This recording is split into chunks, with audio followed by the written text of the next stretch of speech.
All right, good morning. It's June 4th, 7:36 a.m. If we look to our right, we've got a nice sunrise coming up. Look to my right. And maybe come a little closer just for sake of audio. This evening was spent just an early morning here at the beach to document this estero here. We have two American oystercatchers right behind me here, and I would presume, that these are the mother and father of the hey there. And this is Poochie, which is Indian for big long hairy tarantula. In Abunija, Petunia, which is over at our maritime base, she is getting a nice little outing. So back to this focus. We have 3 American oystercatcher eggs here, and as avid conservationists and custodians and stewards of maritime base, just about a kilometer north from this point, we are right at the edge of Zorritos. This is a very popular tourist beach, and this is essentially very transited by just joggers, fishermen, and which we previously saw to our right, and which are at our back right here, and oyster divers come to this point.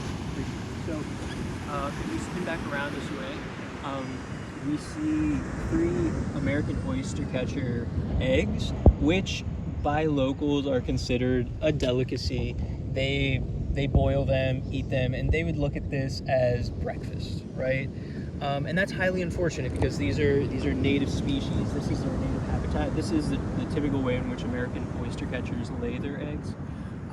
So we're, as conservationists, we're in a slight dilemma of what to do in this situation. Do we move these eggs to a more hidden location, ensuring that the oystercatchers can see us in the process, however risk the process of, we can see just based on their behavior, they are attentive in this process, They're very attentive. So we want to be as respectful as we can to this process while protecting these eggs. So we would not intervene, but unfortunately the local culture is in the disposition to intervene in situations like this. So we are left with a dilemma on what to do, right? Is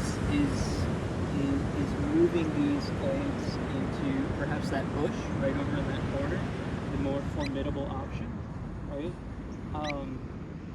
We will be taking a decision in the next couple of minutes.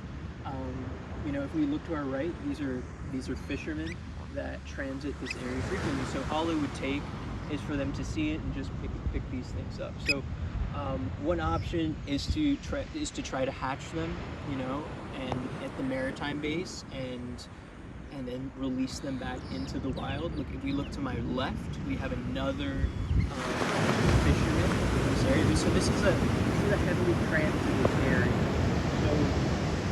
So these are the dilemmas that are faced in the field, and really there's hesitation leads to three new species. There's 3 species to be successfully integrated into their habitat, and the more this happens, the less population exists. Just about 100 meters to my right, there's a dead sea turtle, which is the second documented today.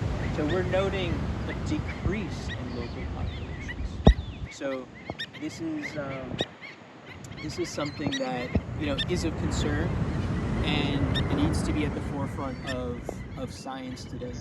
Educational dissemination, environmental education in these areas, absolutely necessary. So these dilemmas don't exist. So we can respect native habitat, native species, and ensure for their success to continue in in the world today. So I think that's all for now. I think sending regards here, 7:41, June 4th, and we'll just cut it off there. We'll be notifying you in our daily reports what decision has been made. Yeah, you get a zoom in on the species here, and of the American oystercatchers also.